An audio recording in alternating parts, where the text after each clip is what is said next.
guys, welcome back to my channel. We are here today for day 11 of Caribathon list challenges. Now, if you're watching this video and you've watched all the previous videos, then you've made it to the end of the challenges, and I hope that you've been doing well with these challenges. I hope you've been enjoying them.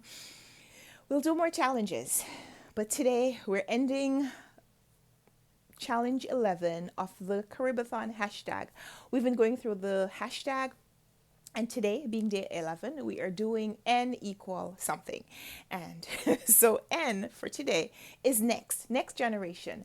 So next generation of Caribbean writers. And I'm imagining that these next generation Caribbean writers are going to be the children of Caribbean people, Caribbean parents, giving birth to children who may not be born in the Caribbean themselves, but absorb Caribbean culture by being raised in Caribbean households outside of the Caribbean countries. So my husband is an example of that. He was born in the United States. His parents are Jamaican, or immigrants from Jamaica. And so he grew up absorbing Jamaican culture without having grown up in Jamaica himself.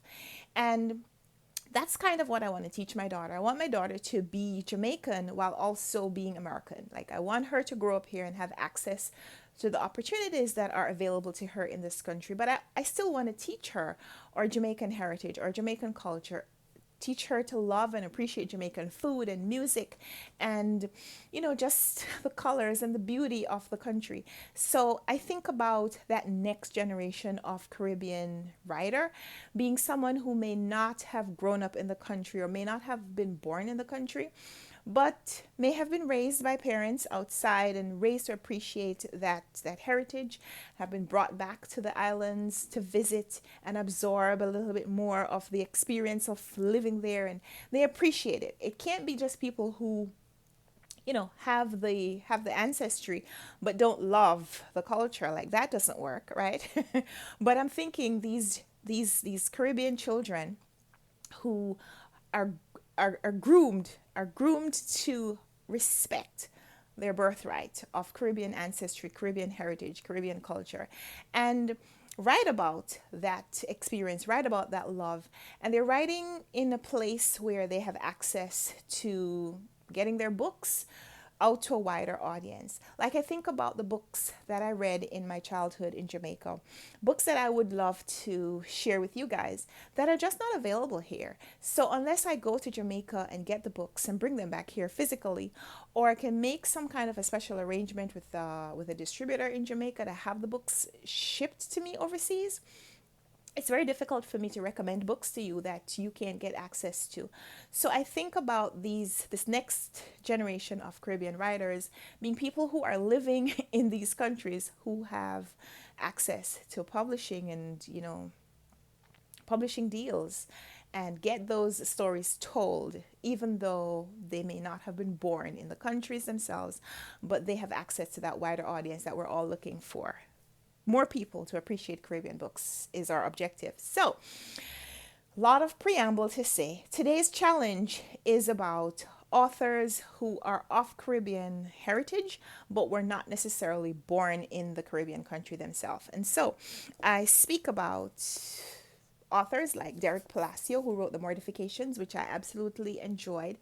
This is a man who was born in the United States. His family, his parents, I think both parents are from Cuba, but he wasn't from Cuba. I don't even think he visited Cuba, but he writes, I think, very authentically. I haven't been to Cuba. So I don't have much to compare with, but I feel like the representation of Cuba in this book is really authentic, and that's just my personal opinion. Cubans who have read this book may want to disagree with me. Please share your comments with me down below. Please be friendly. But yeah, a lot of Cuban books are still not available in the United States in translated form. When I looked for books to share with the Run Right Reads book club readers, I couldn't find more than a couple of authors, more than a couple of Cuban authors who their books were widely available in English. And so I recommended this book, Derek Palacios' Mortifications. So if you've read this one, would love to chat with you about it.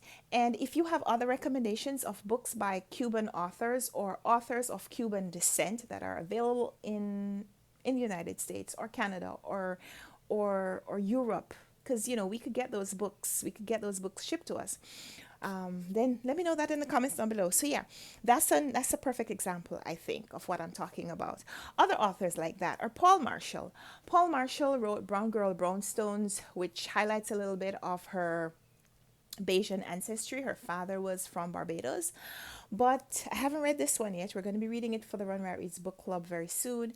But yeah, Praise Song for the Widow or Brown Girl Brownstones or any book that you've read by Paul Marshall would qualify for this challenge. If you've read anything by this author, then you get a point. Oh, did I mention you get points today for reading anything by these authors, not just these books. So other authors like that, Andrea Levy, who wrote Small Island and The Long Song, and other things that have been made very popular, because Andrea Levy,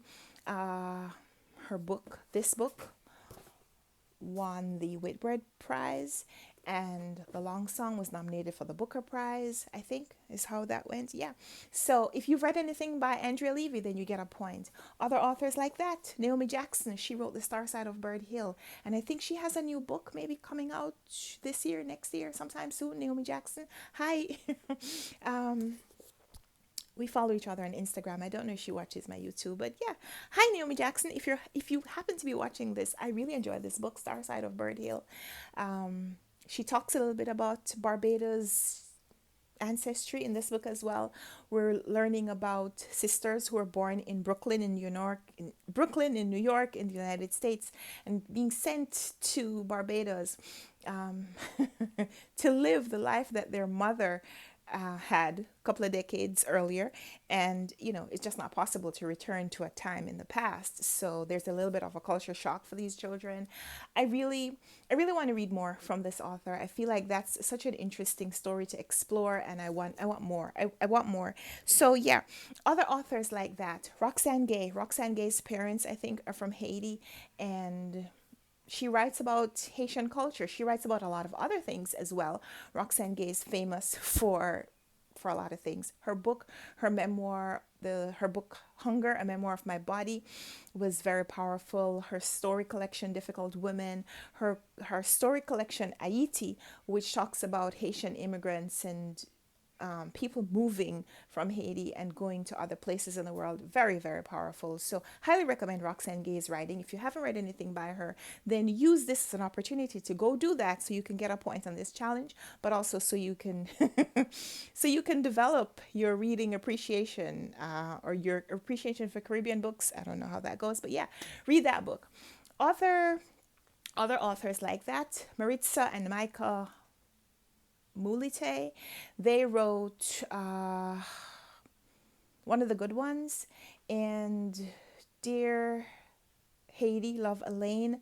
Other books, I don't know all their titles, but yeah, those are two sisters, daughters of Haitian immigrants, and their writing, I think, is mainstream YA in the United States. So go check out those authors if you haven't yet read them. Other authors like that, Elizabeth Acevedo.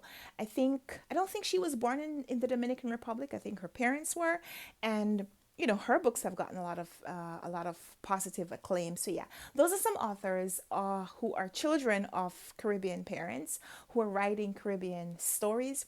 So definitely go check out those books if you haven't already, and let's chat about them in the comments down below. Give this video a thumbs up if you liked it. Subscribe if you want to see more. We'll be back soon with another video. Maybe not another Caribathon list challenge, but another video that I hope you'll want to watch. So I look forward to chatting with you then, and until we come back for another video, until that time, happy reading. Bye.